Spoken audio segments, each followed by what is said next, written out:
Hello guys, welcome to EPD education. Guys, Maharashtra SET जो exam 15 June 2025 रोजी conduct झालेला आहे, त्या एक्झामची इंटरिम आन्सर की किंवा प्रोव्हिजनल आन्सर की सेट डिपार्टमेंटने रिलीज केलेली आहे. त्या आन्सर कीनुसार कॉमर्स या सब्जेक्टमधील कुठले क्वेश्चन चॅलेंज होऊ शकतात या संदर्भात आज आपण इन्फॉर्मेशन पाहणार आहोत. फ्रेंड, याआधी पेपर फर्स्ट संदर्भात कुठले क्वेश्चन चॅलेंज होत आहे त्या संदर्भात इन्फॉर्मेशन देणारं लेसन मी ऑलरेडी प्रोव्हाइड केलेलं आहे. त्या लेसनची लिंक तुम्हाला डिस्क्रिप्शन बॉक्समध्ये भेटून जाईल. त्यामार्फत तुम्हाला कळेल की पेपर फर्स्टमधले कुठले क्वेश्चन चॅलेंजिंग आहेत, कुठले क्वेश्चन रॉंग आहेत. आज आपण कॉमर्स या सब्जेक्टचे कुठले क्वेश्चन चॅलेंजिंग होऊ शकतात हे पाहणार आहोत. हे पाहण्यापूर्वी एक छोटीशी इन्फॉर्मेशन.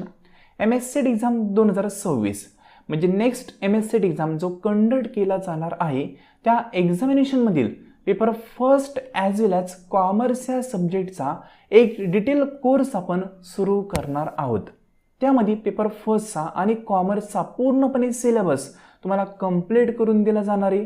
प्लस त्या संदर्भात रिव्हिजन असेल, प्रॅक्टिस MCQs असतील ते प्रोव्हाइड केले जाणार आहे. या कोर्स संदर्भात तुम्हाला इन्फॉर्मेशन हवी असेल तर तुम्ही व्हॉट्सअप नंबरला मेसेज करू शकता.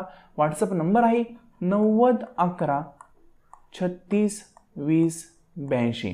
यावर मेसेज केल्यानंतर तुम्हाला पूर्णपणे कोर्स संदर्भात माहिती शेअर केली जाईल. त्यानंतर योग्य वाटलं तर तुम्ही पेमेंट करून कोर्स जॉईन करू शकता.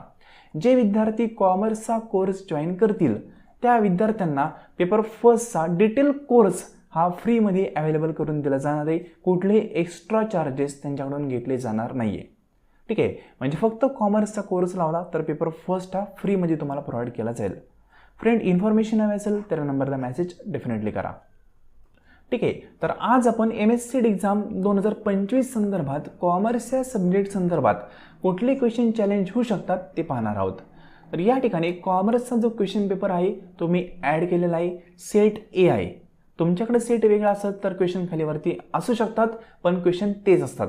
ठीक आहे, सिक्वेन्स फक्त खालीवरती असेल तर तुम्हाला फाइंड आउट करावं लागेल. या ठिकाणी एक पॉईंट समजून घ्या.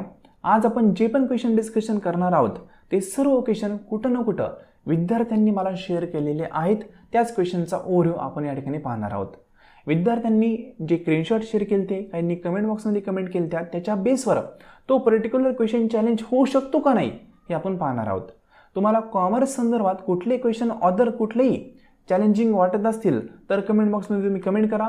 आपण त्या पर्टिक्युलर क्वेश्चन संदर्भात एक्सप्लेनेशन देणारं एक नेक्स्ट लेसन तुम्हाला प्रोव्हाइड करू. ठीक आहे, म्हणजे कॉमर्स सब्जेक्ट संदर्भात कुठलाही क्वेश्चन तुम्हाला चॅलेंजिंग वाटत असेल किंवा चुकीचा वाटत असेल तर तुम्ही कमेंट बॉक्समध्ये कमेंट नक्की करा. तर आज आपण पेपर सेकंड कॉमर्स संदर्भात चॅलेंजिंग क्वेश्चन पाहत आहोत. तर या ठिकाणी सर्वात प्रथम क्वेश्चन नंबर सेकंड हा जो आहे हा चॅलेंजिंग होऊ शकतो. या ठिकाणी काय म्हणलंय ते पहा. A multinational corporation is define as. Multinational कॉर्पोरेशनची डेफिनेशन काय होती ते विचारलंय. आता या क्वेश्चनचं आन्सर त्यांनी कुठलं दिलंय ते आपण पाहूया. तर इंडियन आन्सर कीनुसार question number second option D हे करेक्ट दिलेलं आहे. ठीक आहे, त्यांनी ऑप्शन डी दिलंय. पण मल्टीनॅशनल कॉर्पोरेशनचं मिनिंग काय होतं की जे कॉर्पोरेशन किंवा जे युनिट मोर दॅन वन कंट्रीमध्ये काम करतं त्याला आपण मल्टीनॅशनल कॉर्पोरेशन असं म्हणतो. मग या ठिकाणी ऑप्शन नंबर सी हा करेक्ट यायला हवा, पण त्यांनी दिलाय ऑप्शन नंबर डी. तर हा क्वेश्चन चॅलेंजिंग होऊ शकतो. याला चॅलेंज केल्यानंतर चॅलेंज ॲक्सेप्ट होण्याचे 99% चान्सेस आहेत.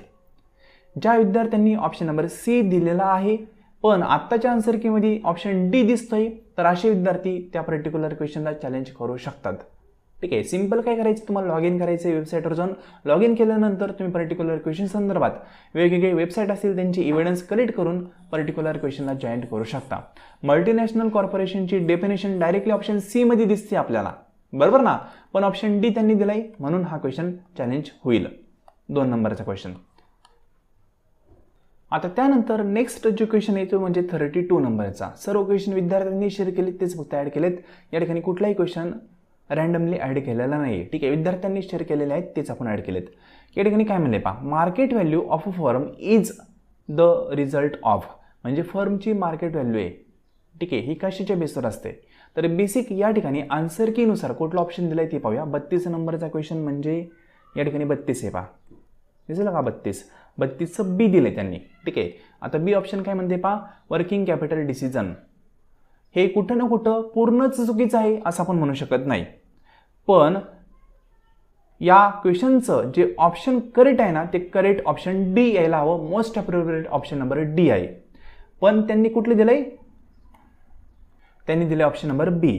तर बी नसून मोस्ट अप्रोप्रिएट ऑप्शन डी हे करेक्ट होईल. या ठिकाणी 32 नंबरचा क्वेश्चन देखील चॅलेंज होऊ शकतो. चॅलेंज केल्यानंतर चॅलेंज ॲक्सेप्ट होण्याचे चान्सेस देखील खूप मोठ्या प्रमाणात आहेत. सिंपल. तर लक्षात ठेवा, या ठिकाणी 32 नंबरच्या क्वेश्चनचं त्यांनी ऑप्शन नंबर बी हे करेक्ट दिलेलं आहे, पण ॲक्च्युली ऑप्शन नंबर डी हे करेक्ट यायला हवं होतं. नेक्स्ट 36 नंबरचा क्वेश्चन म्हणजे 36 नंबरचा क्वेश्चन. यामध्ये काय म्हणलंय ते पहा. Which of the following risk will rise due to fluctuation in exchange rate when normal trading transaction take place in the normal course of international trade. या ठिकाणी या क्वेश्चनचा आन्सर त्यांनी कुठले दिले ते पाहूया. तर पहा 36 नंबर, त्याचा ऑप्शन नंबर डी त्यांनी करेक्ट दिलाय. ठीक आहे, डी ऑप्शन काय म्हणतोय, पेमेंट रिस्क. पेमेंट रिस्क या ठिकाणी ऑप्शन करेक्ट नसून या ठिकाणी ऑप्शन नंबर ए हे करेक्ट यायला होतं, ट्रान्झॅक्शनल रिस्क. ठीक आहे, कारण नॉर्मल ट्रेडिंग ट्रान्झॅक्शन तुम्ही करताय. ठीक आहे, नॉर्मल कोर्स ऑफ इंटरनॅशनल ट्रेडमध्ये करताय. ठीक आहे, आणि फ्लक्च्युएशन ऑफ एक्सचेंज रेटमुळे होत आहे. तर या ठिकाणी ट्रान्झॅक्शनल रिस्क हे करेक्ट यायला होतं, पण त्यांनी ऑप्शन नंबर डी दिलंय. या ठिकाणी ऑप्शन ए हे चॅलेंज होऊ शकतं. Question number 36 option A. या संदर्भात इन्फॉर्मेशन तुम्हाला अनेक बुक्समध्ये भेटू शकते किंवा वेबसाईट आहेत भरपूर, त्या ऑथराईज वेबसाईटवर तुम्हाला या संदर्भात इन्फॉर्मेशन भेटू शकते. म्हणजे थोडक्यात बँकेची एखादी वेबसाईट असेल, शेअर मार्केट संदर्भात एखादी वेबसाईट असेल, स्टॉक संदर्भात एखादी वेबसाईट असेल, सेबीची एखादी असेल, आरबीआयची एखादी वेबसाईट असेल, त्यावरचा जो कंटेंट आहे ना तो ऑथराईज असतो. ठीक आहे, कुठल्याही बँकेचा जरी कंटेंट तुम्ही उचलला, प्रायव्हेट बँक असो किंवा पब्लिक असो, त्यातला पण कंटेंट ऑथराईज कंटेंट असतो, तो देखील तुम्ही प्रूफ म्हणून त्या ठिकाणी ॲड करू शकता. सिंपल. तर 36 नंबरचा क्वेश्चन हा चॅलेंजिंग होऊ शकतो. नेक्स्ट 38 नंबरचा क्वेश्चन काय म्हणतोय ते पहिले समजून घ्या. Which of the following not involve in hedging. ठीक आहे, मग हेजिंगमध्ये कुठली गोष्ट ॲड नसते ते विचारलं आहे. पहिला ऑप्शन आहे रिस्क शेअरिंग, सेकंड आहे ट्रान्सफर प्राइसिंग, थर्ड आहे maintaining a foreign currency bank account, आणि ऑप्शन 4 ते maintaining reserve of a foreign currency. तर या ठिकाणी नॉट विचारलं आहे. कुठलं ऑप्शन करेक्ट दिलंय ते एकदा चेक करूया. 38 नंबरचा क्वेश्चन, 38चा ऑप्शन नंबर डी त्यांनी दिलाय. ठीक आहे, 38चा ऑप्शन डी म्हणजे कुठलं, maintaining reserve of foreign currency. इथं नॉट विचारलंय. ठीक आहे, हेजिंगचा पार्ट आहे maintaining reserve of foreign currency. हे उत्तर त्याने जे दिलंय ना हे चुकीचं आहे. या ठिकाणी कुठं ना कुठं ऑप्शन बी हे करेक्ट यायला हवं होतं. कुठलं, 38 नंबरच्या क्वेश्चनचं ऑप्शन बी हे करेक्ट यायला होतं, पण या ठिकाणी त्यांनी ऑप्शन नंबर डी दिलाय, म्हणून हा पण क्वेश्चन चॅलेंज होऊ शकतो. सिंपल. नेक्स्ट क्वेश्चन नंबर 53 काय म्हणतोय ते पहा. Who state that the need should be categorise and that there is basic distinction between lower order needs and higher order needs. म्हणजे गरजा आहेत त्या गरजांचं क्लासिफिकेशन झालं पाहिजे अकॉर्डिंग टू श्रेणी. असं कोणी म्हणलं होतं, तर असं म्हणलं होतं ॲक्च्युली मॅस्लो यांनी. ठीक आहे, मग त्यांनी कुठले दिले ते एकदा चेक करूया. Question number 53 option number C दिलाय. ठीक आहे, या ठिकाणी ऑप्शन नंबर बी करेक्ट यायला होता, पण त्यांनी ऑप्शन नंबर सी दिलाय. मग हा क्वेश्चन देखील चॅलेंज होऊ शकतो. ठीक आहे, ऑल फेअर त्यांनी ऑप्शन दिलंय, पण ऑप्शन नंबर बी हे मोस्ट अप्रोप्रिएट या ठिकाणी होतं. बाकी वेगवेगळ्या थिअरीज आहेत ते तुम्ही त्यानुसार हे ऑप्शन चेक करून चॅलेंज करायचं का नाही ते ठरवू शकता. पण ऑप्शन बी पण मोस्ट अप्रोप्रिएट आहे. या ठिकाणी चॅलेंज केल्यानंतर चॅलेंज ॲक्सेप्ट होण्याचे चान्सेस खूप मोठ्या प्रमाणात आहेत. म्हणजे ॲक्च्युली काय झालेलं आहे, या थिअरीजमध्ये एकच कंटेंट अनेक जणांनी रिपीट केला आहे, पण या ठिकाणी जर बारकाईने पाहिलं की कॅटेगरी वगैरे केलेलं आहे. ठीक आहे, लोअर ऑर्डर हायर ऑर्डर तरी मॅस्लो यांनी केलेलं आहे. मग ऑप्शन नंबर बी हा यायला हवा, पण ऑप्शन सी दिलाय. चॅलेंज करून ट्राय करू शकता, कदाचित चॅलेंज ॲक्सेप्ट होऊन जाईल. ठीक आहे, 53 नंबरच्या क्वेश्चनचं ऑप्शन नंबर बी हे यायला होतं. त्यानंतर जो नेक्स्ट क्वेश्चन विद्यार्थ्यांनी शेअर केला तो काय म्हणतोय ते पहा. Where the assessee is a person other than company required to audit under any law, the due date of submission of income tax return is. या ठिकाणी अनेक विद्यार्थ्यांना वाटतंय जुलै 31 हे चुकीचं आहे. ठीक आहे, ऑक्टोबर 31 हेच करेक्ट आहे, आणि आता त्यांनी कुठलं करेक्ट दिलंय त्या ठिकाणी 100 नंबरचा क्वेश्चन ऑप्शन नंबर डी त्यांनी करेक्ट दिलाय. ऑप्शन डी या ठिकाणी करेक्ट आहे. हा क्वेश्चन चॅलेंजिंग बनत नाही, सोडून द्या. सिंपल. तर 100 नंबरचा क्वेश्चन आहे, हा चॅलेंज करण्याची गरज नाही आहे, याला चॅलेंज ॲक्सेप्ट कदाचित होणार नाही. सिम्पल. तर 100पर्यंत जे क्वेश्चन होते ना, त्यातले काही क्वेश्चन रँडमली विद्यार्थ्यांनी मला शेअर केले ते, जे त्यांना चॅलेंजिंग वाटले. तुम्हालाही कुठला क्वेश्चन चॅलेंजिंग वाटत असेल कॉमर्स संदर्भात, तर त्याचं एक्सप्लेनेशन किंवा तो चॅलेंज होतोय का नाही हे तुम्हाला मी नेक्स्ट एका सेशनमध्ये इन्फॉर्मेशनमध्ये प्रोव्हाइड करेल. ठीक आहे. या व्हिडिओच्या कमेंट बॉक्समध्ये कमेंट करू शकता की पर्टिक्युलर क्वेश्चन आहे तो टाईप करा. ऑप्शन नका टाईप करू वाटलं असतं, पण क्वेश्चन आहे तो टाईप करा कमेंटमध्ये आणि कुठलं ऑप्शन चॅलेंज होते त्या संदर्भात ते सांगा. त्यानंतर एक्सप्लेनेशन तुम्हाला मी प्रोव्हाइड करेल. घाई करू नका. जवळपास 2 तारखेपर्यंत ही आन्सर की अवेलेबल आहे. तुम्ही 2 तारखेला पण पर्टिक्युलर क्वेश्चनला चॅलेंज करू शकता. सिम्पल. पण प्रॉपर वेने ॲनालिसिस करूनच चॅलेंज करा, कारण एका क्वेश्चनला 200 रुपये पेड करावं लागणार आहे आणि यावर्षी ही फी रिफंडेबल नाही आहे. मागच्या वर्षी 1000 रुपये एका क्वेश्चनला होते, बरोबर ना, पण ती रिफंडेबल होती. म्हणजे तुमचं चॅलेंज ॲक्सेप्ट झालं तर पैसे वापस येणार होते. यावर्षी फी खूप कमी केली, त्यांनी 200 केली अकॉर्डिंग टू UGC रूल, पण 200 करून ती नॉन रिफंडेबल ठेवली, म्हणजे पैसे वापस येणार नाही. सिम्पल. मग या ठिकाणी प्रॉपर वेने ॲनालिसिस करून चॅलेंज करायचं का नाही ते ठरवा आणि त्यानुसार तुम्ही चॅलेंज करायचं असेल तर करू शकता, प्रॉपर एव्हिडन्स वगैरे देऊन. सिम्पल. सो फ्रेंड, कॉमर्स संदर्भात कुठले क्वेश्चन चॅलेंजिंग होऊ शकतात ते आपण पाहिलंय आणि पेपर फर्स्ट संदर्भात कुठले क्वेश्चन चॅलेंज होत आहेत हे आपण मागील एका लेसनमध्ये पाहिलेलं आहे. त्या लेसनची लिंक तुम्हाला डिस्क्रिप्शन बॉक्समध्ये भेटून जाईल. सिम्पल.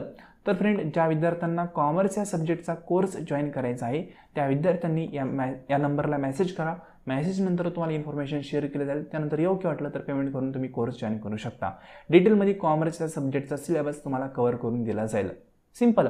आणि या ठिकाणी हा कोर्स जॉईन केल्यानंतर अदर स्टडी करण्याची गरज पडणार नाही. पूर्णपणे तुम्हाला सिलेबस इन डिटेल यामध्ये भेटणार आहे. सिम्पल. फक्त कोर्स संदर्भात इन्फॉर्मेशन हवी असेल तरच या नंबरला मेसेज करू शकता. आणि मेसेज करताना कॉमर्स कोर्स असा मेसेज करा. फक्त कोर्स म्हणलं तर मग पेपर फर्स्टची इन्फॉर्मेशन येते. कॉमर्स कोर्स म्हणलं तर पेपर फर्स्टची पण येईल आणि कॉमर्सची पण इन्फॉर्मेशन तुम्हाला शेअर केली जाईल. सिम्पल. सो फ्रेंड, आजचं लेसन तुम्ही संपूर्ण पाहिले त्याबद्दल थँक्यू सो मच.